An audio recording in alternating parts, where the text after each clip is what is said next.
और उसके साथी और खड़गे साहब जो बयान दे रहे हैं, ये बेसिकली उकसा करके ये चाहते हैं कि एनडीए का कोई लीडर या देश का प्रधानमंत्री कुछ कह दे और देश को उसका इम्पैक्ट हो जाए और देश के खिलाफ कोई चीजें हो जाएं जिससे देश में हलचल हो जाए और ये सत्ता में आ जाए। ये सत्ता के भूखे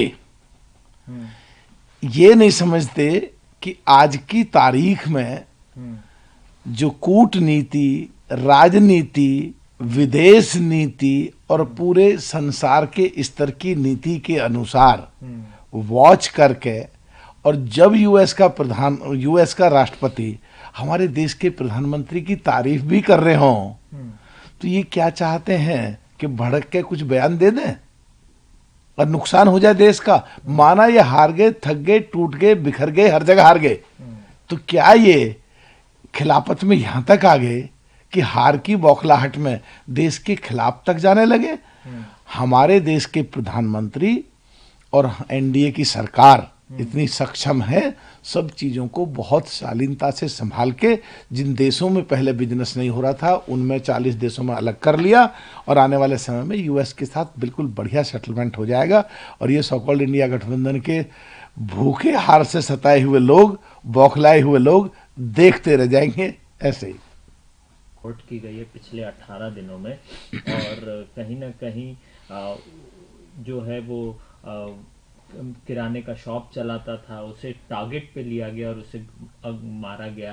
कितना भयावह है हिंदुओं का जीना बांग्लादेश में। दुखद घटना है और इसकी हम सब राजनीतिक पार्टियों को और हम सब नेताओं को इकट्ठा होकर के विरोध करना चाहिए और सरकार भी सब चीज़ों पे ध्यान रखे हुए है।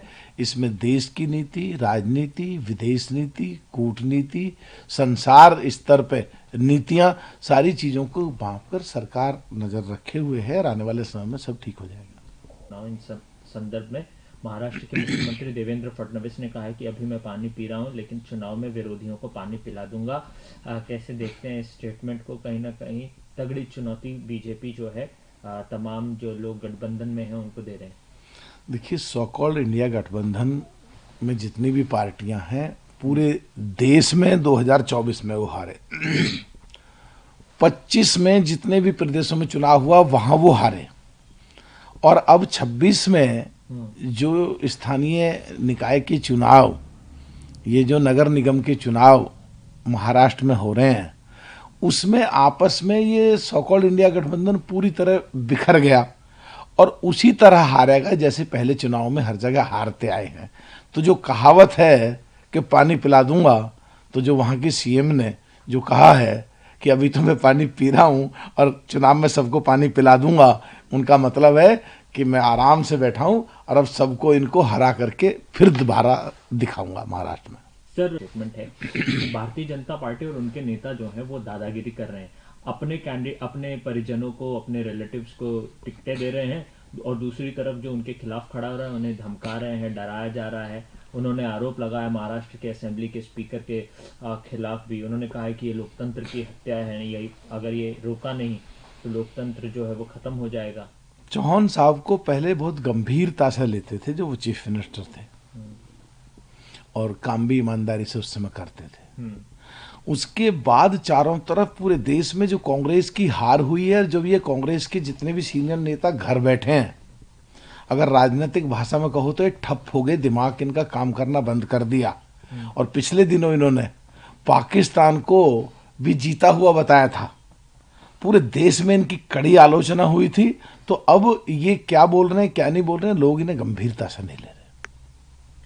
सर, मुंबई जो है वो लेने का सिलसिला शुरू हुआ। पहले राज्य के मुख्यमंत्री देवेंद्र फडणवीस ने कहा कि वो मेरे द्वारा किया गया प्रकल्प था। अब आदित्य ठाकरे इसमें कूद पड़े। उन्होंने कहा है कि देवेंद्र फडणवीस क्रेडिट चोर हैं, वो क्रेडिट चोरी कर रहे हैं। अगर उन्हें क्रेडिट लेना है तो रुपए के गिरने का लें, उन्हें क्रेडिट लेना है तो डिमोनेटाइजेशन का लें। कोस्टल रोड तो उद्धव ठाकरे ने बनाया है, यूबीटी ने बनाया, इस प्रकार की बातें कह रहे हैं। देखिए, महाराष्ट्र में और बंबई में कोस्टल रोड का क्रेडिट कौन ले रहा है, कौन नहीं ले रहा है, कब किसकी सरकार थी, सबके सामने हैं, कौन सी तारीखें थी सबके सामने हैं। आज जितना जितना पिछले समय में तेजी से काम चल रहा है सबके सामने है। आज किसकी सरकार है सबके सामने है। आज कौन चीफ मिनिस्टर है सबके सामने है। तो महाराष्ट्र की जनता और मुंबई की जनता सब जानती है और सब समझती है। कोई कुछ भी कहता रहो, जो वास्तविकता तो वास्तविकता ही है। और आज चीफ मिनिस्टर तो देवेंद्र फडणवीस ही हैं। और पिछले दिनों जो तेजी से काम हुआ है चीफ मिनिस्टर तो देवेंद्र फडणवीस ही थे। और अब उद्घाटन या शुरुआत जो करेंगे वो तो देवेंद्र फडणवीस के नेतृत्व में ही होगा। अपने जन्मदिन पर या कोई भी बड़े त्योहारों में पटाखे फोड़ते हैं वो देशद्रोही हैं, वो गद्दार हैं। इस प्रकार की बातें वो कह रही हैं कि सरकार जो है कोई भी तटस्थ कार्रवाई जो है वो नहीं कर रही है उनके खिलाफ। सरकार को उन्होंने निशाने पे लिया है। देखिए, दिवाली का त्योहार हो, आस्था की बात है, सोच की बात है, भारतीय संस्कृति की बात है, कहीं ना कहीं पॉल्यूशन ना हो उसकी भी बात है। सुप्रीम कोर्ट में माननीय में ये केस गया, वहाँ ग्रीन पटाखों के लिए ऑर्डर हुआ। ये देश के संविधान की बात है। तो देश की जनता को सब पूरी जानकारी है। और आज अगर सत्ता से बाहर बैठे हुए लोग कोई कुछ का कुछ बोलें तो सब देश के लोग देखते हैं, सब जानते हैं, सब समझते हैं। से जहां पर पूर्व केंद्रीय मंत्री और कांग्रेस के सीनियर नेता सुरेश कलमाड़ी का निधन हो गया है। लंबी बीमारी के बाद सुरेश कलमाड़ी का निधन हुआ है। कैसे बस परमात्मा प्रकृति से प्रार्थना करेंगे कि उनकी आत्मा को शांति मिले।